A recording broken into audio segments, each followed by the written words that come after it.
Hello, my loves. My name is Hannah, and welcome to my 2024 reading goals. So, last week I uploaded my wrap up of 2023, which included a brief check in on the goals that I had set myself for 2023. And I did mention in that video that there were a couple that I just straight up hadn't got to, but that I wanted to roll into the new year. But before I talk about those, I wanted to have a bit of a more general vibe check on what I want from my reading in 2024. So I'm actually filming this halfway through January, which is partly because I am chaos, but also a little bit on purpose because I didn't want to get caught up in that New Year enthusiasm that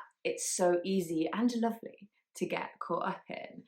And I wanted to give myself a little bit more space to be a bit more reflective and just see what my mood was like at the start of the year before going on the internet and saying that I'm going to draw the book cover of every single book that I read in a year. Lovely, lofty ambition from 2022-23, Hannah, that just straight up didn't happen because I think I definitely have a tendency, when given the opportunity for a fresh start, to get a bit in the weeds with it and get a little bit prescriptive, which then later versions of me end up really resenting. So that's what I wanted to avoid that. So that's why I've given myself the first fortnight of the year to just not even think about what I'm reading, to just settle into a bit of a groove and see how I feel. So for anyone new here, hi, I'm Hannah and I have only been on BookTube for just over a year. So 2024 is only going to be the second full year that I will have had this account and have been talking about books on the internet. So 2023 was really cool in lots of ways because it meant I was learning a lot. I was learning a lot about how having a kind of account like this was changing my reading or shaping my reading.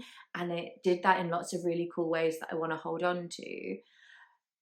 But it also meant that I was letting what I thought would make good content fuel my reading. And it's almost like I was reading on two tracks. I had two different reading lists. I had the books that I wanted to read because I wanted to create content with them. And they were often books, don't get me wrong, that I genuinely wanted to read, but they were like the books that I was going to be talking about on the internet. And then in and amongst those, I was sort of like, I just had like a filling in the gaps reading, like a whatever, like books that I was only picking up because I wasn't going to be able to talk about them on the channel for whatever reason, or I didn't have a specific plan for them. And doing that meant that I was putting off reading books that I wanted to talk about on the channel until there was like space. And then reading a lot of stuff that I wasn't even particularly drawn to, but because I fancied reading something and I didn't feel like filming something while I was doing that reading. Do you know what I mean? I had quite a lot of filler. And I think we can agree that I deserve more than that, but also really importantly, the books that I was reading in that way deserved a lot more than my sort of half attention. This year, I started as I meant to go on, and I'm in the middle of filming a vlog at the moment. And the only theme for the vlog is it was the 1st of January, and I just went to my bookshelves and I pulled off the 4 books that I'd been really excited to read, and that I was almost like the most annoyed that I still hadn't picked up, and went, I'm just going to read these. I'm just going to read these books now. So all of this is kind of a long-winded way of saying that what the first thing I want from my reading this year is to just stop waiting. Stop holding on to books for I might want to do a future reading vlog that features that book, or I might want to tee that book up with like something else that's happening, like culture of the moment that I want to like sync up with, or just putting things off because I want to save that book for when I really need a book that I think I'm gonna love. Like, no, 2024 is the year of being impatient. I want to be more impatient. If I buy a book and I'm excited to read the book, I want to read the book.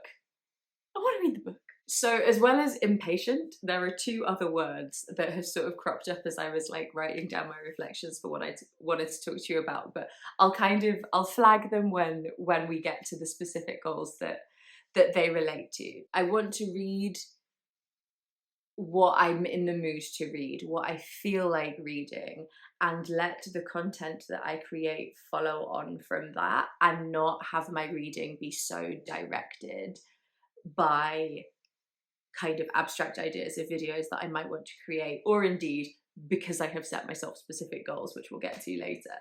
But I did say that I was gonna carry two goals over, and we'll talk about the first one now. So I said that last year I wanted to read a book in Spanish. I studied Spanish in school, which was the reason that I picked Spanish and not any other language.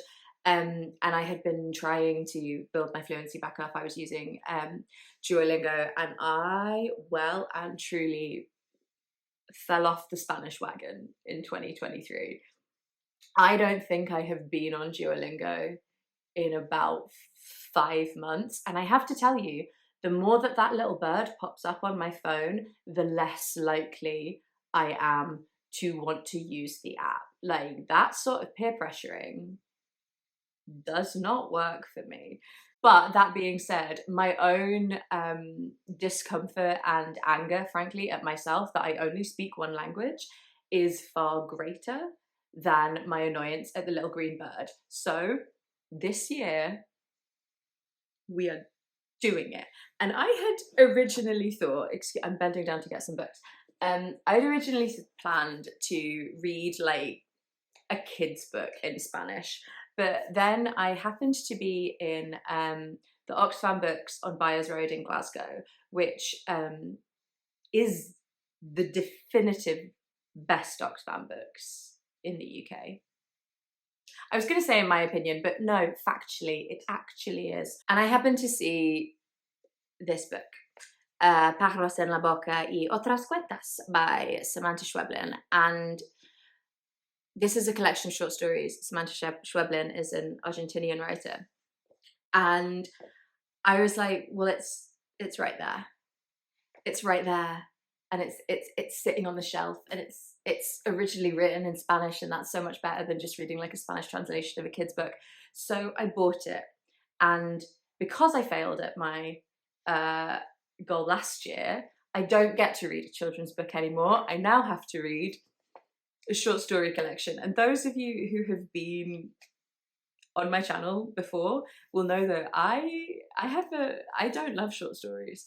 But I think short stories is a really good format for a baby translator. Do you know what I mean? Like, I think it will be, I'm not going to have to sustain my attention over an entire novel in a language that is not my first, not my native language. So at some point, I think over the summer, but we're going to gear up to it, I think I'm going to read this. And I think I will vlog or like somehow do some kind of like update on my channel about how I get on with that. Partly because I want to do that in conjunction with reading this. So this is Catching Fire by Daniel Hahn.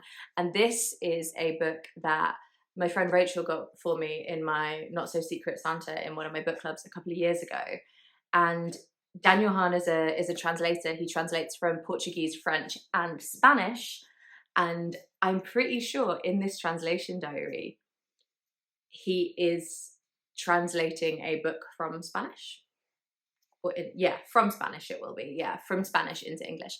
And I'm very, very interested in sort of reading this while really crudely and badly attempting to do it myself. The other reason why I wanted to do this one is that I have seen that the ebook of this is available on Everand in English. So if I get really stuck, I'll be able to see how a professional translator has translated it, and I think that will just be a very cool and good learning experience.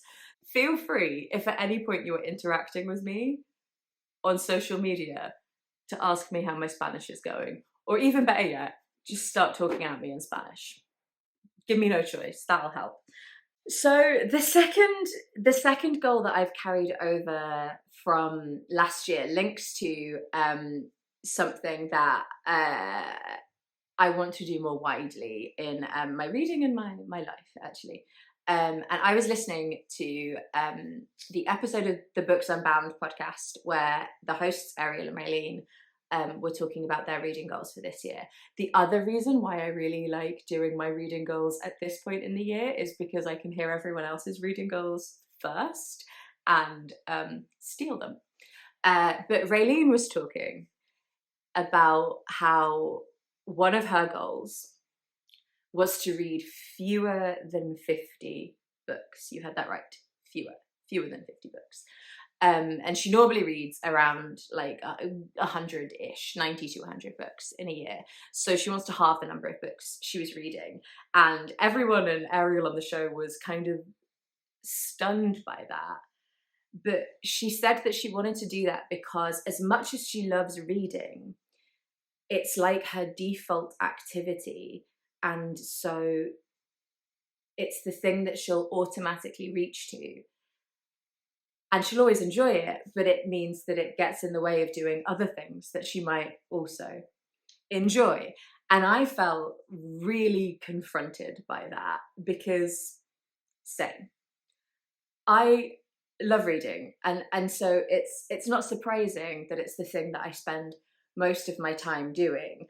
But there are other things that I love doing that I definitely don't do as much as I would like because of how much I prioritize picking up a book.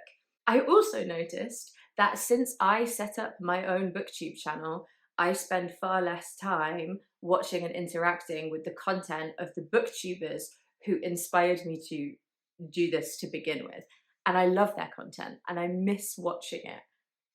So there's just all sorts of things that I would like to do. Now, I don't work with numerical goals, so I'm not going to say, oh, I want to read less than 50 books. I'm not going to put any numbers on it. But I do want to confront this idea that I always, if I'm at a loose end or I have any kind of free time, my default is to pick up a book.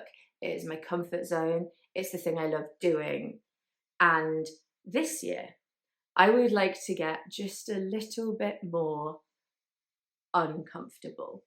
Uncomfortable is my second word. We're going to be impatient and we're going to be just a little bit uncomfortable. And this is, again, a very long-winded way of getting back to that second goal. But I want to write more. I'm not a writer. I have no specific ambitions for writing. It's not like I want to write a novel or I want to write a poetry collection or I want to write a play. I know that it's like yoga. When I make the time to do it, I never regret it. And I always feel great having sat down and written whatever it is, whether it's even sometimes just like my own whatever thoughts or reflections, or if it's about books that I've read, if it's poetry, if it's just random little pieces of prose here and there. It's way cheaper than therapy. And so I want to write more. And because I have a full-time job and I do this in my spare time and I read in my spare time, the only way I will find time to write and do various other things that I want to do is if I take that time from my reading time. It's the only place it can come from. And I gotta tell you, I don't love that fact, but it is a fact. So there we go. I would like to create some space on this channel, whether it's here on YouTube or whether it's maybe doing something on Instagram or wherever, for anyone else who is in this similar position. Like, they're not writers, but they kind of want to give themselves space to write a little bit more. So whether I do like some writing sprints on my channel, or maybe we do something on Instagram, I could just kind of like body double for you for a bit. I have recently discovered the world of body doubling, and man, does it make me do the washing up.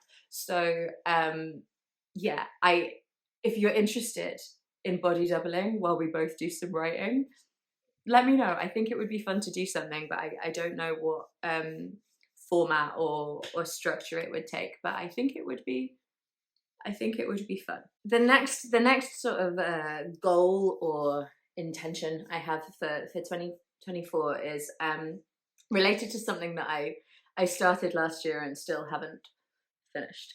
I began cataloguing my books on a spreadsheet, all the books that I own that are physically like in my house.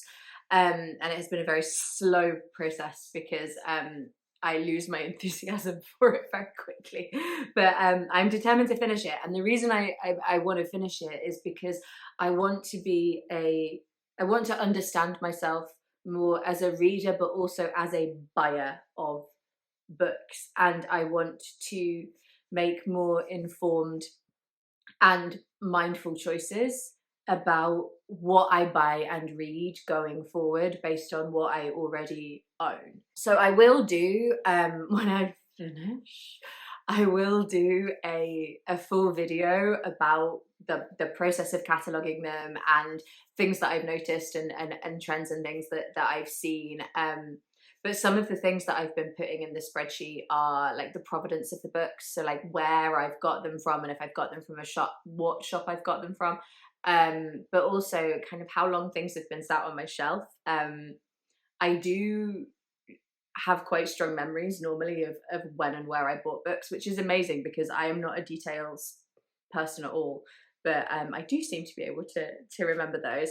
But also like what country books are from and what languages they're translated from, and various different bits of information that I just think is already actually exposing some gaps in my own reading. Also looking at books that are written by own voices, authors for different kind of groups of identities. So as a queer person, it's not surprising that I've got quite a lot of books written by queer authors, but also as an able-bodied person, I've got a heck of a lot of books written by able-bodied people, and not a lot written by disabled authors. And let me tell you, that makes me uncomfortable and is something that I would like to address. So I want to create this catalogue partly because I'm nerdy and I really like spreadsheets, but because I want to be more intentional with what I'm reading. And that is my third word. So we are being impatient, we are being uncomfortable, but we are being intentional about being impatient and being uncomfortable.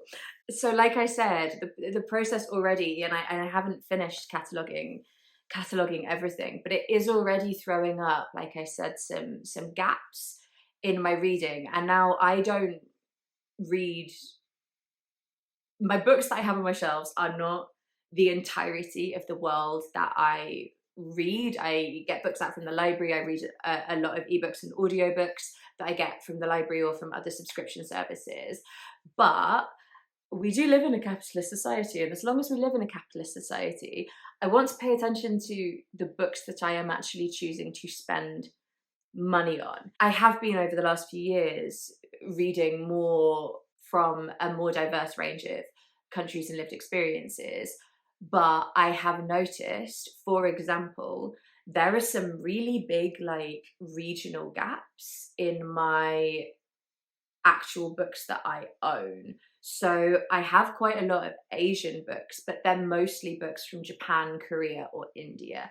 I have quite a lot of African books that are specifically Nigerian authors, but not a lot of other books not a lot of books by authors from other African countries, and they're authors that I want to support translated works, and I want to support works by writers who are not from the UK or whose voices are not as prevalent in the book industry over here. And yet even while I'm reading books from those other countries, I'm not buying them. And if I'm gonna buy books, I maybe want to buy them more diversely. I don't know. I just want to see. I also noticed that I've got loads of books from Scotland, Ireland, and England, and like naffle for Wales. Like barely any books written by Welsh authors. I am like heavily reliant on some Dylan Thomas books, but like, why don't I have books by Welsh authors? And even then, when I thought about it, I was like, I don't even know that many Welsh authors, actually.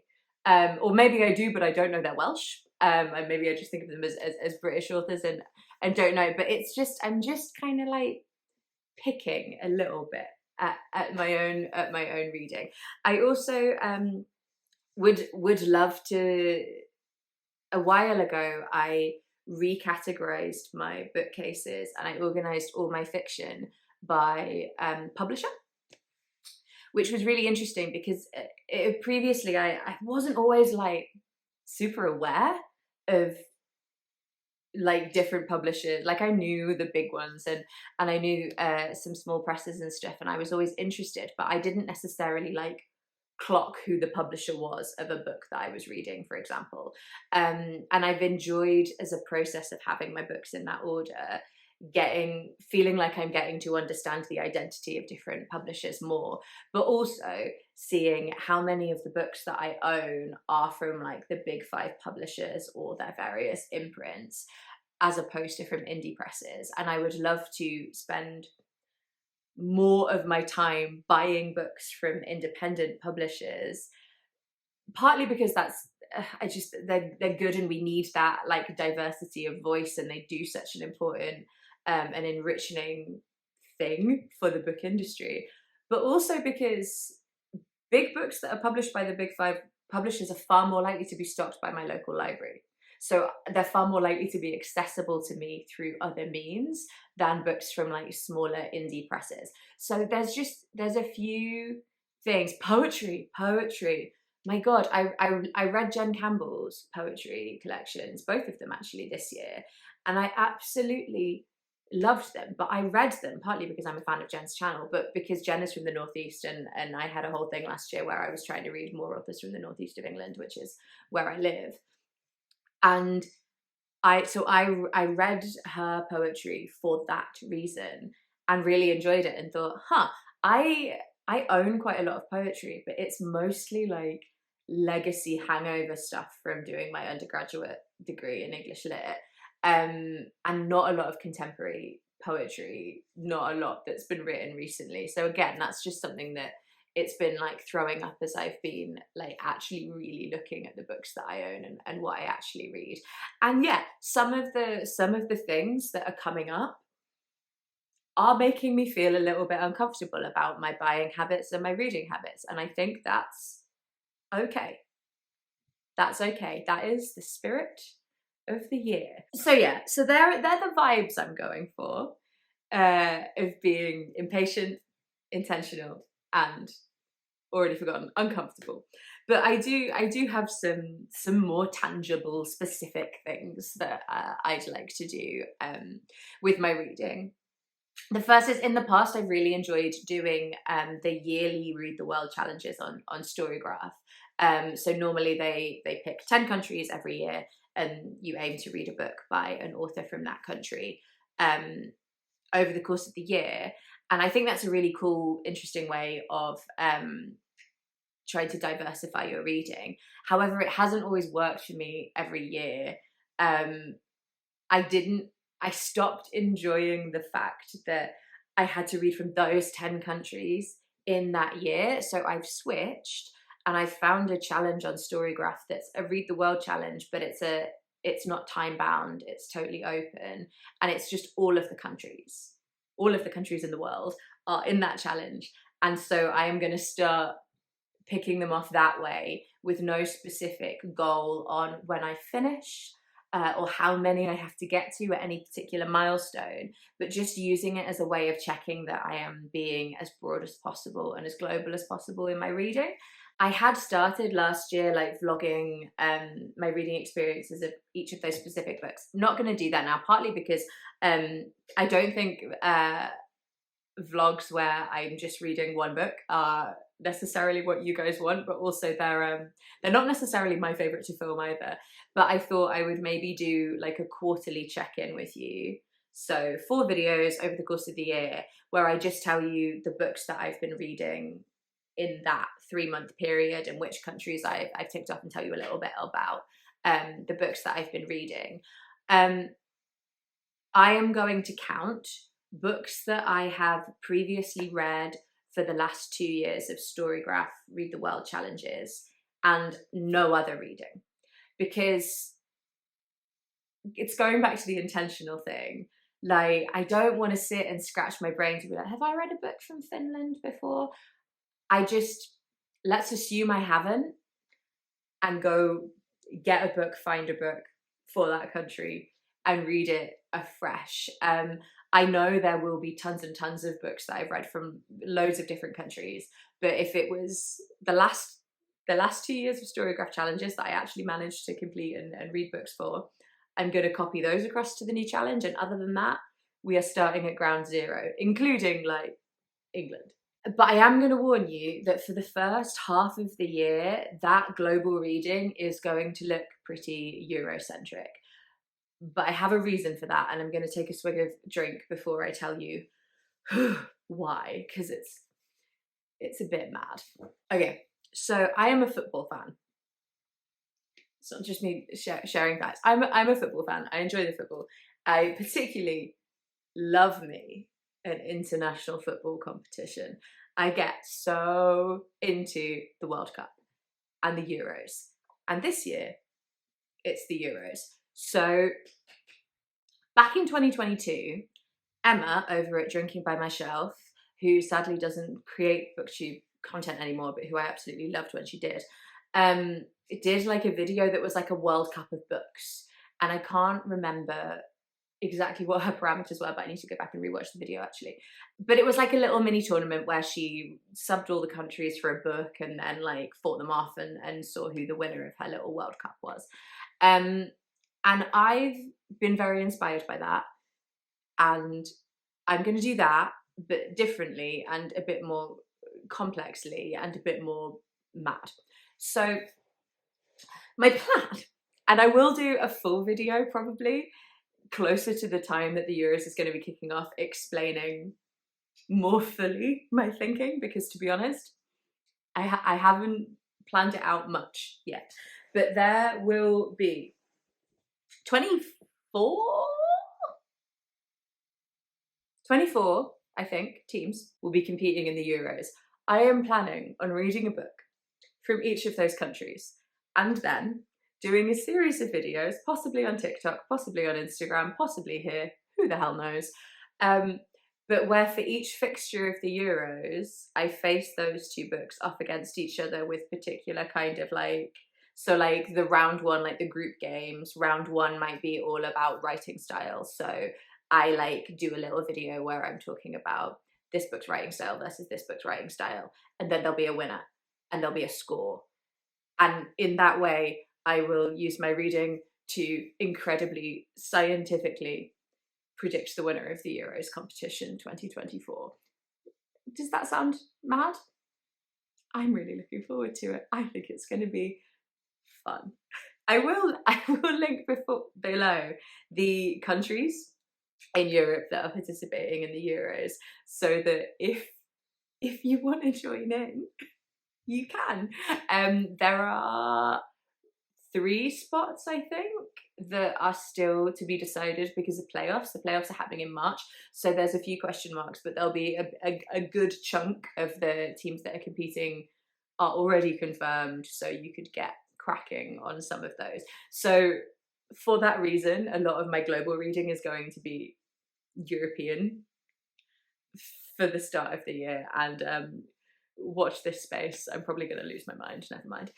And then just a couple more channel related bits and bobs before I ask you what your goals are. I started a series at the back end of last year doing like vlogs where I do book to screen adaptations. So I read a book and then I watch an adaptation. I have one of these is already up on my channel where I'm joined by my friend Farmer and we read Leave the World Behind by Ruben Alam and then watch the adaptation that is on Netflix. If you're interested in that, go and show that video some love. It's linked down below. It like absolutely bombed. No one watched it. But I also think it's because I did a really rubbish thumbnail. But also maybe because it was quite a new release. I'm telling myself maybe it was quite a new release and people didn't want to be spoiled by it, so they didn't click on it. But anyway, despite what the data is telling me, I'm really interested in adaptations. I think they're really, really interesting. And I love to see how different ideas translate into different mediums. So I'm going to carry on doing book to screen adaptations, regardless of whether you're watching them, because that is the content that makes me happy. So I just finished yesterday reading Poor Things in time to go and watch it at the cinema tomorrow. So the next one that will be up will be Poor Things, and I'm going to be carrying that on throughout the year. Not always doing books, not always doing adaptations that are being released now. There's loads and loads of, I've got a whole list of books and films and TV shows that I haven't seen yet, that I'm planning on like getting to throughout the year. So that's going to be a theme that's running through the year. We're going to be looking at adaptations. So if there's anything that you particularly want me to cover, some of your favorite adaptations, ones that you think are really successful, or maybe ones that you're worried about and want me to watch for you, I can do that for you, friends. So yeah, let me know your adaptation requests in a comment down below. And finally, for the first time ever this year, I read the full Booker Prize long list as it came out. And I won't lie to you, I found it mildly stressful, but I think that was also because I was waiting for the books to come out from the library, and I was getting behind on my reading. But what I really loved was being part of a conversation and feeling like I was on the inside of having read all these books. And I really, really liked that. Because I've been pretty focused on trying to get my physical TBR down on my shelves. I haven't always historically been really good at keeping up on like brand new releases. So I think I would like to do that again, but I'm on the fence about whether I do the Booker Prize or whether I do one or two other literary prizes. So I'm considering, for example, maybe doing the International Booker and hoping that might maybe help with my Euros thing, but also just the Global Reading Challenge more broadly. I'm considering doing the Women's Prize. I'm considering doing the Polari Prize, partly because Our Wives Under the Sea won this year, and that was one of my favourite books of the year. And what else? Oh, the Jalak Prize. There's the Goldsmiths Prize. Yeah, there's basically, let me know your favourite literary prizes and if you'd be interested in me reading either the long list or the short list of those in a vlog, because I think it was like a fun exercise, but I'm feeling just like a little underwhelmed by the Booker and feeling like maybe I want to diversify the prizes that I'm reading a little bit. So, friends, there you go. Welcome to 2024, the year of being impatient, uncomfortable, but nevertheless intentional. And yeah, let me know what your reading goals are. What do you want out of your reading this year? Let me know if there's a prize that you want me to talk about. Let me know if there's adaptations. Let me know if you want to do that writing vague thing. But yeah, if you like the sound of any of those plans and you haven't subscribed to my channel, please do so, because that's a little flavour of what's going to be going down this year. Happy New Year. Catch you later. Bye.